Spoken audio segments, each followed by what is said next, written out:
2018 Buick Cascada review.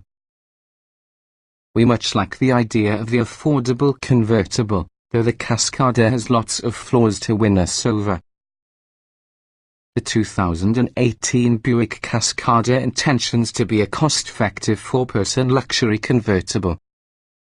Unfortunately, under its sleek shell, the Buick Cascada is undoubtedly an aging vehicle that's not up to your standards if you need to. It simply can't compete with regard to price, performance, comfort, features or quality. We do such as the Cascada's abnormal amounts of interior noise for any convertible. And, yes, the spine is more sizable than other convertibles. But that's provided that you invest in top-up motoring and close the partition that allows you to lower your roof.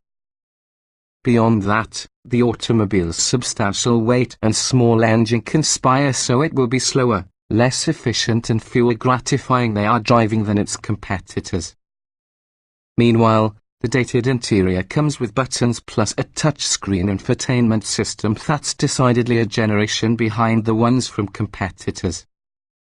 It doesn't help which the firm seats and hard plastics within don't live as much as the badge's premium aspirations. Before checking out a Cascada, test driving a number of the Buick's competitors. The Ford Mustang convertible gives a more powerful turbocharged four-cylinder engine, convenient front seats, plus a folding roof. It doesn't interfere with trunk space. If you don't such as sports car look, there is the Mini convertible, which feels more premium, is a bit more fun they are driving, which is only somewhat less utilitarian compared to the Cascada in the event the top boils down. The Cascada's top trim level is even priced within spitting distance on the Audi A3 Cabriolet, which in base trim offers similar equipment as well as a significantly more upscale experience. What's new? For 2018, the Cascada carries over largely unchanged, receiving new paint and convertible top colors. The base Cascada should be the best value. It comes with almost all from the same equipment because the more expensive trims, and it's also mechanically identical. The upgrade doesn't seem worth the cost for the few extra features, especially considering that this navigation method is no great shakes. Trim levels and features. The 2018 Buick Cascada convertible emerged in 3 trim levels: base, premium and sport touring. All trims have largely precisely the same equipment, while using premium receiving a number of upgrades as well as the sport touring primarily just as one appearance package. Powering all versions is often a turbocharged 1.6-litre four-cylinder engine which causes 200 horsepower and 207 pound-feet of torque. It drives top wheels by using a 6-speed automatic transmission. Standard equipment for your base model termed as simply Cascada includes 20-inch alloy wheels, a power-operated convertible soft top, adaptive xenon headlights, LED daytime running lights and taillights, heated mirrors, rear parking sensors and remote engine start. Inside, you will discover dual-zone automatic climate control, leather upholstery, 8-way power and heated front seats, 5050 split folding rear seats, a heated tilt and telescoping controls, a 7-inch touchscreen display with Buick's IntelliLink interface, voice controls, a rear view camera, OnStar with 4G, LTE and Wi-Fi hotspot, along with a 7-speaker audio system with a CD player, satellite radio along with a USB media interface. The Cascada Premium adds fog lights, automatic wipers, automatic headlights, forward collision warning, lane departure warning, back and front parking sensors, air deflectors for your front and rear seats, and also a navigation system. Step approximately the new sport touring trim and also you get a unique paint color and distinctive alloy wheels, special black interior trim and flat bottom tire. Trim tested. Each vehicle typically will come in multiple versions which are fundamentally similar. With this review, use our full test on the 2017 Buick Cascada Sport Touring Red Sport Turbo 1.6 liters inline 4, 6-speed automatic, FWD. Driving. It's heavy, underpowered and saddled by having an indecisive transmission. As such, the Cascada is slow, along with the numb steering and poor handling don't inspire confidence. Brake pedal feel is really a high point, but poor braking performance undermines that lone plus. This car is clearly intended for cruising. Acceleration. The engine is lackadaisical until it's full of the RPM range, where it sadly sounds unhappy. The transmission is just too big, eager to change gears, making gas pedal modulation more challenging than it must be. Our tested 060 miles per hour use of 9.1 seconds definitely makes the Cascada one from the slower cars on the streets. Braking. The firm and responsive brake pedal comes with a good amount of feedback and is particularly undoubtedly the Cascada's strongest dynamic feature. The car remains stable, even during panic stops. Unfortunately, we measured a lengthier than average stopping distance with this class. Steering. While the steering is precise, it lacks an all-natural build-up of resistance because you turn the wheel, and contains almost no useful feedback. This makes it not easy to judge what's happening at the top wheels and also to trust what limited capabilities this car has. Handling. Fia's generous body roll in turns. The Cascada's SUV-like 4,000 pound curb weight as well as its other dynamic shortcomings conspire to create this a car which is neither capable nor confidence-inspiring. It approaches its boundaries rapidly with little warning. Driveability. Even on flat roads, the transmission is practically always hunting, grabbing a better gear the minute you ease up, then downshifting whenever you ask for also a little bit of power. It's also tricky to judge the spot that the corners in the car are, that produces maneuvering in tight spaces an issue. Comfort. The Cascada's top does an excellent job of insulating the cabin, along with the seats accommodate a selection of body types, though they understand wear on long drives. The ride quality is additionally poor, especially in the price. We appreciate the climate control relies upon buttons. Nevertheless, the layout isn't very intuitive. Seat comfort. The seats are shaped to allow for a number of physique, but you are a bit flat and firm, meaning they don't do greatly to improve ride comfort.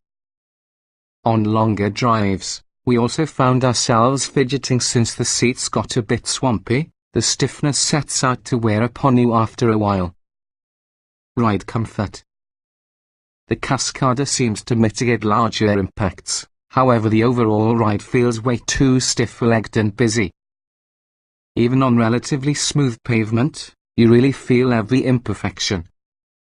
It's not harsh, almost all isn't pleasant, and yes, it feels surprisingly down-market considering our tester's price. Noise and vibration.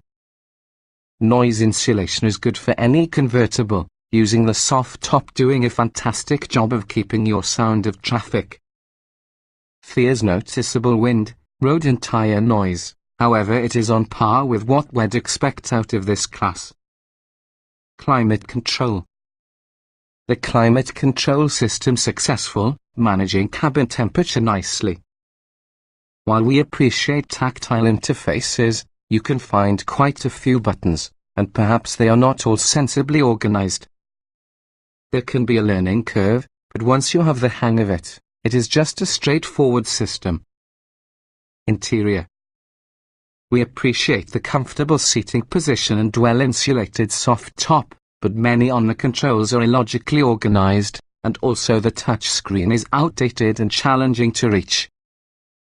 The high beltline and short windscreen hurt visibility, making the car feel small inside. Ease people. The tire controls are super easy to learn, but beyond which the Cascada has issues. The recessed touchscreen requires leaning through your seat to attain it, as well as the interface is dated and never streamlined. The many buttons for the center stack are certainly not logically organized and require adequate time to master. Entering, getting out. The high front seats to get a convertible undoubtedly are a promising start for straightforward entry and exit. But there's a surprisingly high and wide step over. Overall, entering and outside in moderately tight parking spaces can be hard. Accessing the back seats can be a real squeeze. Driving position. Longer-legged drivers would like more steering wheel telescope. Nevertheless, the primary controls have been in easy reach as well as the position is comfortable. But the driver sits minimal relative for the dash and beltline, which hurts visibility and feels claustrophobic. Roominess. The car feels small inside, especially together with the low front windshield. It includes to the feeling of closeness even with all the top down. Front passengers have adequate space, but rear head and legroom is way too restrictive for some adults, plus the removable wind blocker renders the back seat unusable. Visibility. With the most notable rear visibility is impaired because in the small rear window. It's also not easy to tell where the leading end or even the corners in the car are. The small side mirrors, poor overall visibility and deficiency of blind spot monitoring complicate lane changes. Quality. We were disappointed to note numerous squeaks and squeaks from throughout the cabin while driving since our tester showed under 2,000 miles within the odometer. There's also various hard plastic about the interior, although the touch points are pretty much padded or covered in soft touch material. Utility. The Cascada offers a few of the utility of the compact car, but only as long because you're able to forego while using the convertible top. Unfortunately, it lacks many from the clever storage solutions commonly within newer vehicles. The manual trunk partition that allows the Superior to work just isn't convenient. Small item storage. The door pockets are designed to fit water bottles, plus the car boasts a sort of phone cubby tray and standard cup holders. The center console box and glove box are relatively small. The Cascada straddles two segments, and for the convertible the storage isn't bad, but to get a small car it's lacking. Cargo space. There's a manually folding partition in a corner that must be set up to lower the most notable.